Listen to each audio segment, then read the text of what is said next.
வணக்கம் ஃப்ரெண்ட், உங்கள் எல்லாரையும் நான் பிருந்தாஸ் கிச்சனுக்கு அன்போடு வரவேற்கிறேன். இப்போ நம்ம ரவையை வச்சு நம்ம பூரி பண்ணலாம். நம்ம பொதுவாக வந்து கோதுமை மாவு இல்லைன்னா மைதா மாவில் பண்ணுவோம். இப்போ ரவையை வச்சு பண்ணலாம். அதுக்கு முன்னாடி நீங்கள் எல்லாம் ஃபஸ்ட் டைம் பார்க்குறீங்கன்னாக்க என் சேனலை சப்ஸ்கிரைப் பண்ணிச்சுங்க. அதோட பெல் ஐக்கானையும் கிளிக் பண்ணிச்சுங்க. வாங்க வீடியோக்குள்ளே போகலாம். இப்போ அந்த ரவையை வந்து நம்ம மிக்சியில் போட்டு அரைச்சின்னு வரலாம். அதுக்கு முன்னாடி நான் கல் உப்பு போடுறதுனால அது தேவையான உப்பு வந்து அதையும் போட்டுறேன். நான் போட்டு அரைச்சி எடுத்துன்னு வரேன். இப்போ அரைச்சாச்சு, அதை ஒரு பவுலில் போட்டுக்கலாம். அதிலே உப்பையும் சேர்த்து போட்டு அரைச்சி வந்துட்டேன். இப்போ நம்ம தண்ணி விட்டு பிசையலாம்.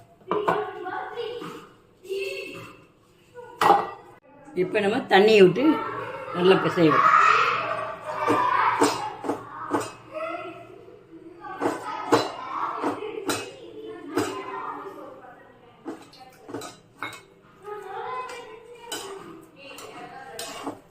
ரொம்ப இறுக்கமாக பிசையாமல் கொஞ்சம் கலரை பார்த்தீங்கன்னா நம்ம ஊற வைக்கிறப்போ அது சரியாக வந்துடும். ஊறி சரியான பதத்துக்கு வந்துடும்.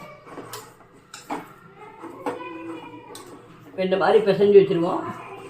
பிசைஞ்சு ஒரு 15 நிமிஷம் கழித்து நம்ம வந்து எடுத்து பண்ணலாம்.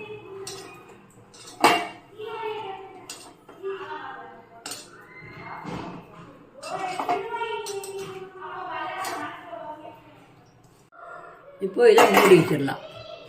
ஒரு 15 நிமிஷம் 20 நிமிஷம் கழித்து வந்து நம்ம எடுத்து பண்ணலாம். இப்போ அரை மணி நேரம் ஆகிறது.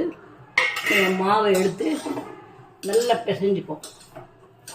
பிசைஞ்சுட்டு நம்ம வழக்கம் போல் சின்ன சின்ன உருண்டையாக போட்டு நம்ம பூரியாகிட்டு நம்ம பொரிச்சு எடுக்கலாம். நம்ம அதுக்குள்ளேயும் அடுப்பில் சட்டியை வச்சு நம்ம எண்ணெயை காய விடுவோம். நல்லா காஞ்ச உடனே போட்டால் தான் இதாக இருக்கும்.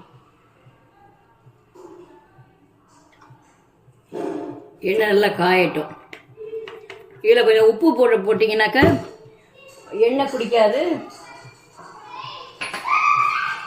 கொஞ்சமாக இது மாதிரி, ஆனால் அதில் பூரியில் உப்பு வராது. எண்ணெய் குடிக்காமல் இருக்கும். நல்லா காயட்டும். நம்ம இட்டு போடலாம். சின்ன சின்ன உருண்டையில் உருட்டி போட்டுக்கலாம்.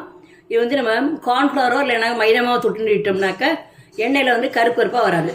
நீங்கள் கோதுமை மாவு தொட்டு இட்டிங்கனாக்கா எண்ணெயில் போடுறப்போ அதுக்கு அடியில் தூள்லாம் பட்டு கருப்பாயிடும். இப்போ எண்ணெய் நல்லா காஞ்சிடுது.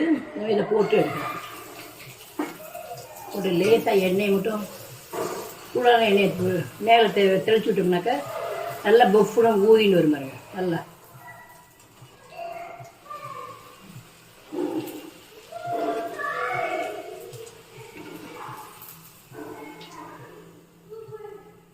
இந்த மாதிரி எல்லா மாவையும் போட்டு போட்டு எடுக்க வேண்டியதான்.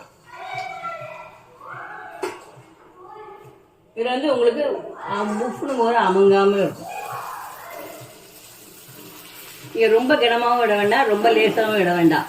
நீங்கள் ரொம்ப தடினமாகவும் இல்லாமல் லேசாகவும் இல்லாமல் மீடியம் சைஸில் இடணும். இது மாதிரி நல்லா பஃப்னு ஓடிடணும். இப்போது சுவையான நல்லா உப்பு இருக்கிற ரவா பூரி ரெடி. நான் அதுக்கு தக்காளி சட்னி தான் தொட்டு சாட போகிறேன். நீங்கள் மசாலில் உருளைக்கிழங்கு மசாலா பண்ணாலும் பண்ணிக்கலாம். நீங்கள் அது பண்ணலாம், இல்லைனா குருமா பண்ணிக்கலாம், இல்லைன்னா பன்னீர் பட்டர் மசாலா பண்ணிக்கலாம். எது வேணால் உங்களுக்கு எரு வேணும், இல்லை சன்னா மசாலா பண்ணிக்கலாம். எது உங்களுக்கு விருப்பமோ சைட் டிஷ் தொட்டுட்டு சாப்பிடுங்க.